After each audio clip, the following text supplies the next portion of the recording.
Okay guys, Dave Smith, episode 3 of Ask Dave Anything. These are kind of fun because, you pull the curtain back from the back of Factory 5 and I'll tell you, based on your questions, what's going on. Right away, Paul Marion 3290 on YouTube asked a question. Will you guys make a 2-door Ford pickup with a modern donor car? I think what Paul's referring to is, there's a lot of vehicles that are body on frame. F100 pickup would be a great option. The prices have come up on those. We did buy a 57 Chevy a while ago to look at basically Tri-5 frames. Chassis engineering, that's kind of what we do in suspension. So these are good ideas, Paul. That's really kind of insightful. Right now, there's no plans to do anything like that. It's kind of it's a lay down idea. I mean, I think it's a great idea. Question 2 here comes from Don G. Don G emailed and he asked, how's the solar power going? And I'd say it's great and sort of good. And if you're thinking about putting solar on, whether it's your house, a parking lot, a farmer's field, or a building like we have, you got to do your homework because there's a lot of changes in regulations in terms of what kind of credits you're going to get, how expensive the equipment, and the panels are getting better. So our solar array, I had to write some numbers down. Some of these I knew off the top of my head when we bought them because it's a lot of money, about $500,000 per array. We have 2 arrays. So we have about $1 million worth of solar panels. In 2015, we put almost 600 panels on the roof and we had 2 inverters. So basically the current comes off the roof in DC power and the inverters are rated at 50 and 100 kWh. Then in 2020 we put another 600 panels. I think right now we have 1,164 panels total.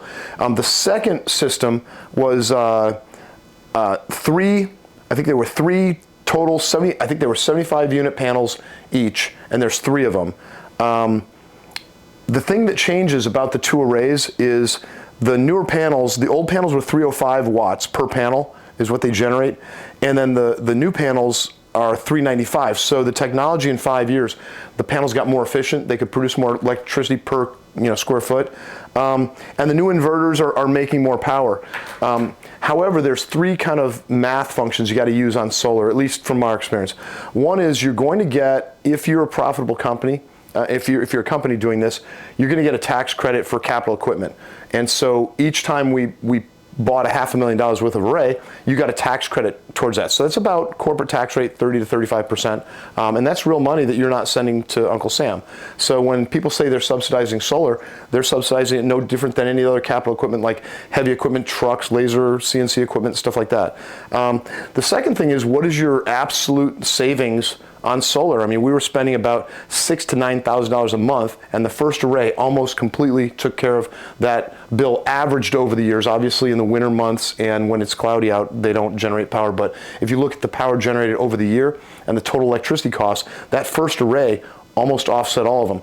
And then the last one is kind of complicated. Each state, each county has different, we call them SRAX credits. I think the name of the credit is different wherever you go. And that's basically how much you're going to be paid per kilowatt hour that you generate. Now, here's the trick. Our first array, the deal was so sweet because we were being paid for kilowatt hours generated even if we used them ourselves. So that's behind the meter or ahead of the meter. The second array, we were forced by the electric company to push all the electricity to the grid. So we couldn't use any of the power that went to the grid. And the bummer about that second array is we were locked into an electricity rate of what they're paying us for what we're pushing into the grid. And then we're buying electricity and electric rates went crazy. So the second array wasn't as profitable as the first, but they're better than break even. If you take into consideration the tax incentive, it's a good deal. But I would recommend do the math on your own. But here's one. If you got someone coming to your house or your building saying, hey, they'll rent your building and put an array on it for you, well, maybe you should do it yourself because they're making money doing it. Let's see, Paul Don G. William W. emailed, is there a list of tools and equipment that are necessary for building a Factory 5 car? We say regular hand tools, and we're right. When Adam and I built his Cobra, there were probably 3 or 4 tools that were special tools. You can probably rent them or buy them if you want to be cool. Engine hoist, obviously, you're going to drop an engine and transmission into the engine bay. You're going to need a hoist to do it. Another one was kind of optional. I made Adam do all the manual rivets with a pop rivet gun. So you drill, apply the adhesive to the aluminum and rivet, thousands of rivets. So he ended up looking like Popeye at the end of the day. You could buy an air riveter, that would help. There is, I think, if you're putting the hub nut on the front spindles, that's a I think it's a 34 millimeter socket. Not many people have that. You can go rent one. It's kind of cool to buy one just to say you have it. But in addition to that, you know, you need a good torque wrench. I mean, we're going to talk about books and Carroll Smith and fasteners, but yeah, the proper torque on that, I think that hub nut is 235, 245 foot-pounds of torque. So you're using a breaker bar to tighten that thing. It's a massive nut. The rest of the stuff is regular hand tools. I can't think of anything off the top of my head that is too out of the ordinary. A lift sure helps, but most people don't have that. You know, we use motorcycle lifts in the shop, so it lifts the frame, but the suspension kind of droops, and you can get to stuff because it's just a small lift underneath the car. Hope that answered your question. One of the questions was on books that I've read. You know, there's a million great books. I just listed a few. Definitive text. If you're building your own car, Engineer to Win, Prepare to Win if you're interested in amateur road racing, any kind of racing, Tune to Win. These are Carroll Smith's, you know, greatest works. He did another one on fasteners and maybe some other ones on driving, but Carroll Smith, Engineer to Win, Prepare to Win. Bondurant has a great book on high performance driving. It's just a really good basic book on car control. It starts off with, you know, shifting, heel, toe, oversteer, understeer, kind of the basics of car control around a course, what an apex is, how to brake, contact patches, and how that moves. Mark Donahue, Unfair Advantage, what a great book. Everybody's read it who's into cars, and if you haven't, read it. Let's see, Keith Code, Twist of the Wrist, if you're into motorcycles like me. I mean, the survival instinct on a motorcycle, classic oversteer, snap the throttle shut, rear end hooks up, over you go the bars, high side. Keith Code talks about motorcycle control and really in an understandable way. Peter Egan, one of my favorite writers, he wrote a whole bunch of books, Side Glances. I read Leanings, great book.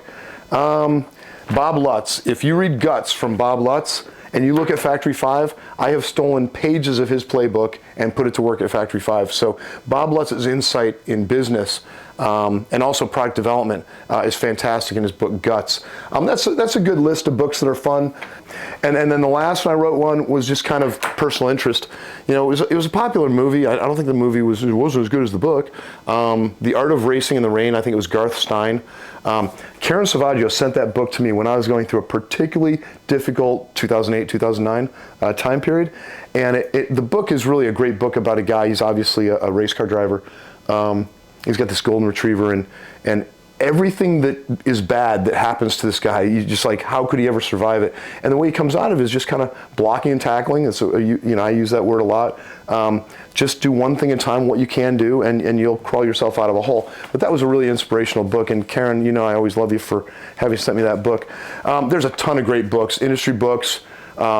I was into quality in the early part of my career, so Duran on quality.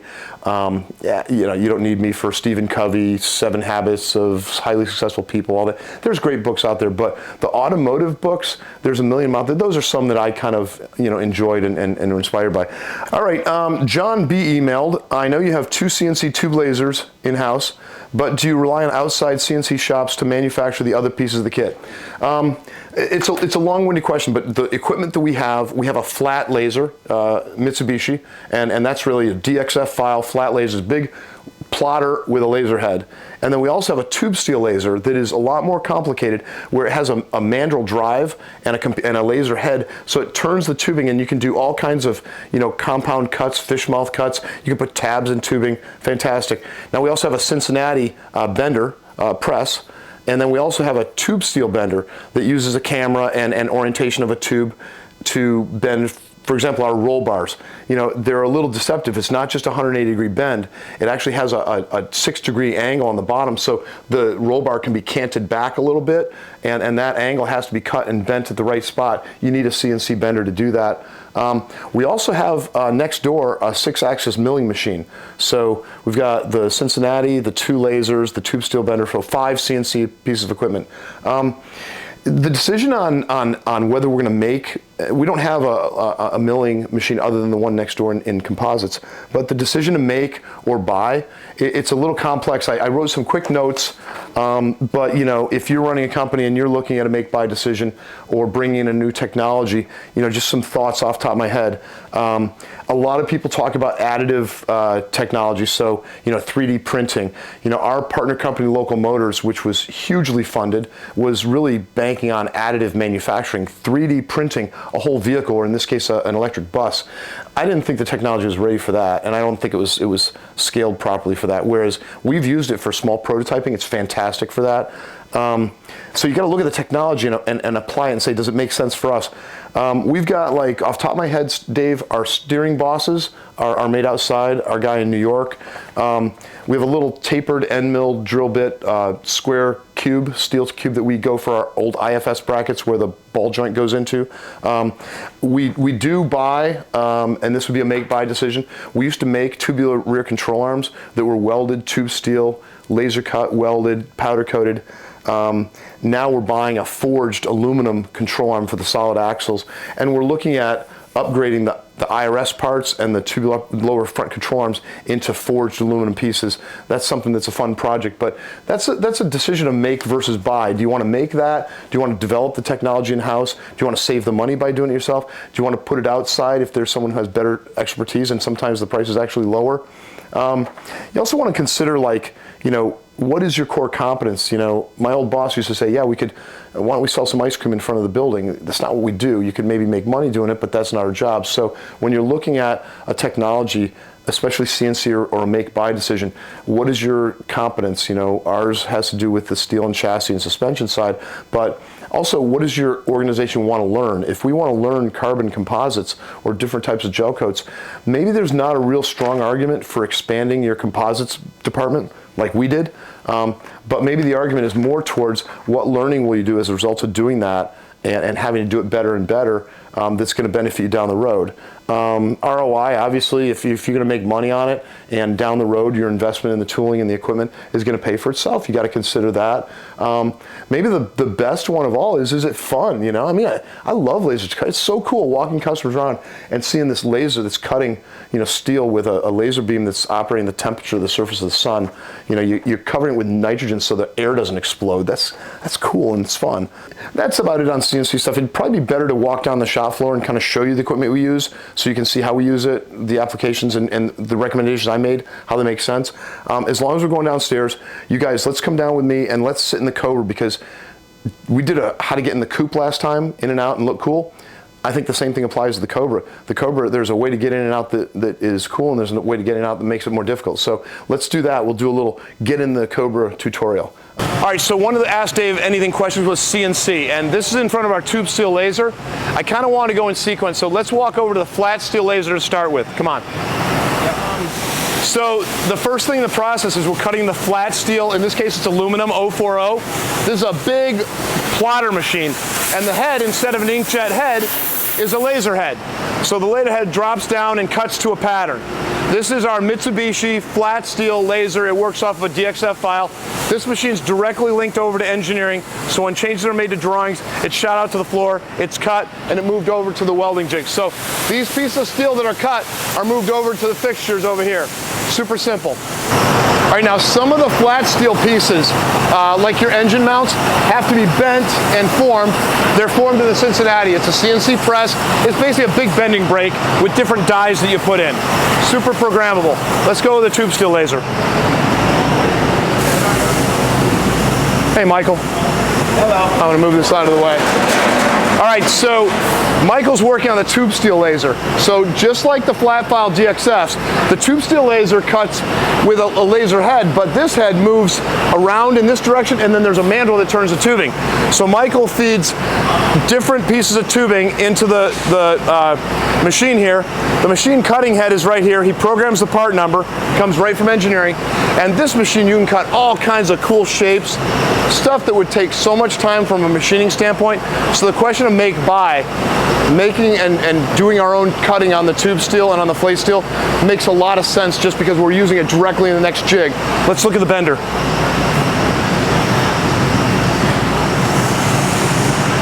All right, so The CNC bending machine is super simple. All of these pieces of steel that are bent, part of our cages, our footbox steel, our roll bars, those things are bent in the tube steel bender. And it's a mandrel bend. It works like this. You've got a camera and you've got a die that corresponds to the radius of what you're bending. The tubing is fed in. This whole arm here will bend over to the degree of bend you want. So this is 1, 2, 3, our 4th CNC machine in our welding and CNC area. Now we have a 6-axis milling machine next door. It's about a $500,000 machine. It's made for milling composite pieces. It can be used for a lot of things. We use it for the doors, hoods, trunks. So if you got a factory 5 and your trunk doesn't fit, they all don't fit exactly the same. They actually fit pretty well. Let's look at the fixtures on the chassis just to see where these parts end up, and that'll be it for the CNC. All right, so I'm in the Mk4 welding area. Tim's setting up another frame. You'll see on the rack, CNC tube steel that's been cut, and plate steel. So a lot of this stuff, I mean, imagine machining this. The laser will take this part and it'll cut this radius all the way around as a fish mouth. This is one of the front X members. Super easy to weld, super precise. Tube steel, plate steel. Here's your plate steel sections. There's one right now. This is 3/16 plate steel, all laser cut. Imagine machining this, drilling this, cutting it, deburring it, grinding it. Oh, and then it doesn't fit because you made it by hand. So the CNC process makes these raw material parts super reproducible and reliable. And then when Tim's done with this, it comes out of the fixture and it comes on over here. Hey Tim, sorry I stole your X member. Thanks, man. Hey Justin, hold on a second. So now the parts of the frame that we couldn't weld get welded here in the spin jig. Justin's finishing off a Roadster. He's got a dual roll bar setup. There's a Mk4. All of that CNC, the question about CNC, all comes to a head here. It's finished welded and it goes out to powder coating. So there's no way we could make this product at the price we sell it without CNC technology.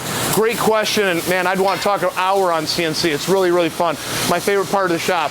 So that should wrap up all the CNC stuff. I'd love to talk about it for an hour. I love this area. Let's go over to the showroom and show you how to get in and out of a Cobra and look cool doing it. Hey guys, Dave Smith. I'm going to show you how to get into a Cobra and look cool doing it. All right? Everybody gets into this car, and the first thing they do, because we do this in the showroom all the time, is they sit their butt in it. Don't do it. It's a short wheelbase car. So first thing, right hand, roll bar, all right? And everybody wants to step in with their right foot. Step in with your left foot. And what you're going to do is you're going to stand up and put your right foot in, and then slide on in. So easy, right? Same thing when you get out. You're going to do the reverse procedure. It's a very short wheelbase car, so trying to get your legs in and out of this car once you put your butt in, it's really hard. And I see guys folding their legs up.